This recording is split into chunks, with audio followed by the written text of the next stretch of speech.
हज़रत जुनेद बगदादी रहमतुल्लाह अलैह ਉਹਨਾਂ ਦਾ ਇੱਕ ਮੁਰੀਦ ਸੀ, ਬੜਾ ਚੰਗਾ ਸੀ, ਬੜੀ ਇਬਾਦਤ ਰਿਆਜ਼ਤ ਕਰਦਾ ਸੀ। ਕੁਛ ਦੇਰ ਗੁਜ਼ਰੀ ਤੇ ਅਚਾਨਕ ਉਹਨੇ ਆਪ ਦੀ ਮਹਿਫਲ ਦੇ ਵਿੱਚ ਆਉਣਾ ਬੰਦ ਕਰ ਦਿੱਤਾ।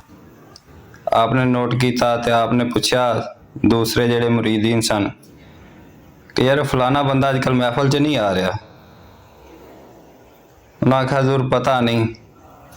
ਖੈਰ ਇੱਕ ਬੰਦੇ ਨੂੰ ਭੇਜਿਆ ਗਿਆ, ਪੀਰ ਭਾਈ ਚਲਾ ਗਿਆ ਜਾ ਕੇ ਪਤਾ ਕਰਨ ਤੇ ਉਹਨੇ ਆਖਿਆ ਯਾਰ ਬਹਿ ਜਾ, ਤੈਨੂੰ ਮੈਂ ਦੱਸਣਾ ਵਾ ਮੈਂ ਕਿਉਂ ਨਹੀਂ ਜਾਂਦਾ ਮਹਿਫਲ 'ਚ। ਮੈਂ ਆਖਿਆ ਸਲੇਵੇ ਕਿ ਮੇਰਾ ਹੁਣ ਮੁਕਾਮ ਨਾ ਮੇਰੇ ਮੁਰਸ਼ਿਦ ਨਾਲ ਬੜਾ ਉੱਤੇ ਚਲਾ ਗਿਆ। ਉਹਨਾਂ ਆਖਿਆ ਕਿਵੇਂ?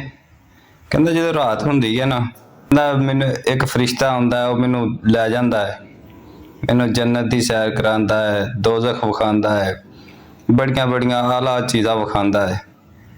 ਤੇ ਮੈਂ ਹੁਣ ਮੁਰਸ਼ਿਦ ਦੇ ਕੋਲ ਜਾ ਕੇ ਕੀ ਕਰਨਾ ਹੈ? ਮੇਰਾ ਤੇ ਮੁਕਾਮ ਬਹੁਤ ਉੱਤੇ ਵੇ ਤੇ ਮੇਰੀ ਪ੍ਰਵਾਜ਼ ਬੜੀ ਹਾਈ ਲੈਵਲ ਤੇ ਵੇ। ਉਹਨਾਂ ਆਖਿਆ ਅੱਛਾ। ਉਹਨਾਂ ਆ ਕੇ ਮੁਰਸ਼ਿਦ ਨੂੰ ਦੱਸਿਆ ਕਿ ਹਜ਼ਰਤ ਉਹ ਤੇ ਐਵੇਂ ਕਹਿਣ ਡਿਆ। ਆਪਨੇ ਫਰਮਾਇਆ ਕਿ ਜਾ ਕੇ ਉਹਨੂੰ ਦੱਸੋ ਕਿ ਅੱਲਾ ਦੇ ਬੰਦਿਆ ਤੇਰਾ ਜਿਹੜਾ ਵੀ ਮੁਕਾਮ ਹੋ ਗਿਆ ਨਾ ਉਹ ਅਲੱਗਾ ਗੱਲ ਹੈ, ਪਰ ਮੁਰਸ਼ਿਦ ਦੀ ਸੋਹਬਤ, ਜੁਨੇਦ ਦੀ ਸੋਹਬਤ ਤੇਰੇ ਵਾਸਤੇ ਉਹਦੇ ਨਾਲ ਬਿਹਤਰ ਹੈ। ਖੈਰ ਉਹ ਬੰਦੇ ਨੇ ਆ ਕੇ ਫਿਰ ਦੱਸਿਆ। ਉਹਨੇ ਫਿਰ ਆਖਿਆ ਕਿ ਯਾਰ ਮੈਨੂੰ ਹੁਣ ਤੰਗ ਨਾ ਕਰੋ, ਮੈਂ ਤੁਹਾਡੇ ਵਿੱਚੋਂ ਨਹੀਂ ਹੈ, ਮੇਰਾ ਮੁਕਾਮ ਬਹੁਤ ਆਲਾ ਹੋ ਗਿਆ ਤੇ ਜਾ ਕੇ ਉਹਨਾਂ ਨੂੰ ਦੱਸੋ ਕਿ ਮੈਨੂੰ ਹੁਣ ਤੁਹਾਡੀ ਸੋਹਬਤ ਦੀ ਕੋਈ ਜ਼ਰੂਰਤ ਨਹੀਂ। ਜੁਨੇਦ ਬਗਦਾਦੀ ਨੇ ਫਿਰ ਫਰਮਾਇਆ ਕਿ ਜਾਓ ਉਹਨੂੰ ਜਾ ਕੇ ਦੱਸੋ ਕਿ ਮੁਰਸ਼ਿਦ ਕਹਿਣ ਦੇ ਨੇ ਕਿ ਤੂੰ ਵਾਪਸ ਆ ਜਾ, ਬੰਦਾ ਬਣ ਜਾ, ਤੈਨੂੰ ਨਹੀਂ ਪਤਾ ਤੂੰ ਕਿਹੜੀ ਦਲਦਲ 'ਚ ਫਸ ਗਿਆ ਤੇ ਇਸ ਵਜ੍ਹਾ ਤੋਂ ਜੁਨੇਦ ਦੀ ਸੋਹਬਤ ਤੇਰੇ ਵਾਸਤੇ ਬਿਹਤਰ ਹੈ। ਉਹ ਖੈਰ ਬੰਦੇ ਨੇ ਜਾ ਕੇ ਦੱਸਿਆ। ਉਹਨੇ ਆਖਿਆ ਯਾਰ ਜਾ, ਐਵੇਂ ਦਿਮਾਗ ਖਰਾਬ ਕਰਨ ਡੇ ਹੋ ਕਿ ਜਦੋਂ ਮੈਂ ਤੁਹਾਡੇ ਵਰਗਾ ਹੁਣ ਹੈ ਹੀ ਕੋਈ ਨਹੀਂ, ਮੇਰਾ ਮੁਕਾਮ ਹੀ ਆਲਾ ਹੈ ਤੁਹਾਡੇ ਤੋਂ, ਮੈਂ ਤੁਹਾਡੇ ਵਿੱਚ ਆ ਕੇ ਬਹਿ ਕੇ ਕੀ ਕਰਨਾ ਹੈ। ਖੈਰ ਬੰਦਾ ਆ ਗਿਆ।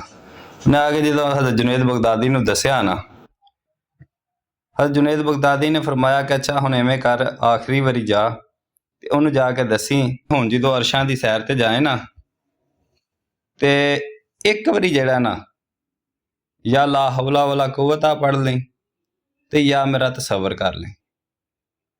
ਅੱਛਾ ਖੈਰ ਉਹ ਬੰਦਾ ਚਲਾ ਗਿਆ, ਉਹਨੇ ਜਾ ਕੇ ਦੱਸਿਆ ਐਵੇਂ। ਖੈਰ ਰਾਤ ਹੋਈ, ਉਹਨੇ ਵੇਖਿਆ ਕਿ ਇੱਕ ਫਰਿਸ਼ਤਾ ਆਇਆ ਤੇ ਉਹਨੇ ਆ ਕੇ ਨਾਲ ਲਿਆ ਤੇ ਚਲਾ ਗਿਆ। ਅਸਮਾਨਾਂ ਵੱਲ ਪ੍ਰਵਾਜ਼ ਸ਼ੁਰੂ ਹੋ ਗਈ ਹੈ। ਉੱਥੇ ਜਾ ਕੇ ਵੇਖਿਆ ਤੇ ਬੜੇ ਖੂਬਸੂਰਤ ਬਾਗ ਨੇ, ਜਿਸ ਤਰ੍ਹਾਂ ਜੰਨਤ ਹੈ, ਤੇ ਬੜੀਆਂ ਖੂਬਸੂਰਤ ਲੜਕੀਆਂ, ਹੁਰਾਂ, ਉੱਦੀਆਂ ਨਹਿਰਾਂ। ਜ਼ਿਹਨ 'ਚ ਗੱਲ ਹੈ ਯਾਰ ਇਹ ਜੀ ਹਰ ਰੋਜ਼ ਮੈਨੂੰ ਜਿਹੜਾ ਨਾ ਕੋਈ ਨਵਾਂ ਸੁਨਾਹ ਕਰ ਦਿੰਦੇ ਨੇ। ਚਲੋ ਗੱਲ ਤੇ ਹੀ ਨਹੀਂ ਹੈ ਨਾ, ਉਹਨਾਂ ਨੂੰ ਯਾਦ ਕਰ ਲੈਣਾ, ਇਹਨਾਂ ਦਾ ਤਸੱਵਰ ਕਰ ਲੈਣਾ ਤੇ ਜੇ ਕੁਛ ਆਖਿਆ ਪੜ੍ਹ ਲੈਣਾ, ਇਹ ਵੀ ਲਾਮਾ ਲੱਥ ਜਾਏਗਾ। ਖੈਰ ਉਹਨੇ ਜਦੋਂ ਇਹ ਗੱਲ ਜ਼ਿਹਨ 'ਚ ਆਈ ਤਾਂ ਉਹਨੇ ਪੜ੍ਹਿਆ ਲਾ ਹੌਲਾ ਵਲਾ ਕੁਵਤਾ ਇਲਾ ਬਿல்லாਹਿਲ ਅਲੀਯਿਲ ਅਜ਼ੀਮ। ਬਸ ਇੰਨੀ ਗੱਲ ਹੋਈ। ਉਸੇ ਟਾਈਮ ਉਹ ਜਿਹੜਾ ਨਾਲ ਲੈ ਕੇ ਗਿਆ ਸੀ ਨਾ, ਉਹਦੀ ਚੀਖ ਨਿਕਲ ਗਈ ਤੇ ਨਾਲ ਹੀ ਸੜ ਗਿਆ ਤੇ ਸਾਰਾ ਕੁਛ ਉੱਥੇ ਹੀ ਫਨਾਹ ਹੋ ਗਿਆ। ਤੇ ਜਦੋਂ ਅੱਖ ਖੁੱਲੀ ਵੇਖਿਆ ਤੇ ਗੰਦਗੀ ਦੇ ਵਿੱਚ ਪਿਆ ਸੀ।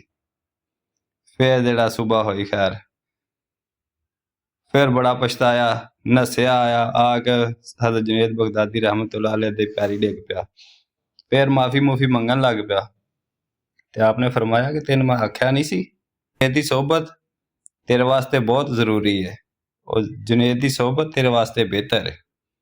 ਇਹ ਜੋ ਕੁਛ ਤੂੰ ਵੇਖਣ ਡਿਆ ਐਸਾ ਨਾ, ਇਹ ਕੋਈ ਰੂਹਾਨੀ ਕੰਮ ਨਹੀਂ ਸੀ ਹੈ, ਇਹ ਸਾਰੇ ਦਾ ਸਾਰਾ ਸ਼ੈਤਾਨੀ ਕੰਮ ਸੀ। ਤੇ ਇਸ ਵਜ੍ਹਾ ਤੋਂ ਬੰਦਾ ਕਿਸੇ ਵੀ ਮੁਕਾਮ ਤੇ ਚਲਾ ਜਾਏ ਨਾ ਰੂਹਾਨੀ ਤੌਰ ਤੇ, ਉਹਦਾ ਇਹ ਮਤਲਬ ਨਹੀਂ ਹੁੰਦਾ ਕਿ ਬੰਦੇ ਨੂੰ ਮੁਰਸ਼ਿਦ ਦੀ ਜ਼ਰੂਰਤ ਨਹੀਂ ਰਹੀ ਹੁਣ। ਦਰਅਸਲ ਉੱਥੇ ਪਹੁੰਚਾਉਣ ਵਾਲਾ ਮੁਰਸ਼ਿਦ ਹੀ ਹੁੰਦਾ ਹੈ। ਤੇ ਕੋਸ਼ਿਸ਼ ਕਰੋ ਕਿ ਆਪਣੇ ਮੁਰਸ਼ਿਦ ਦੇ ਨਾਲ ਮੁਖਲਸ ਰਹੋ। अस्सलाम वालेकुम वरहमतुल्लाह।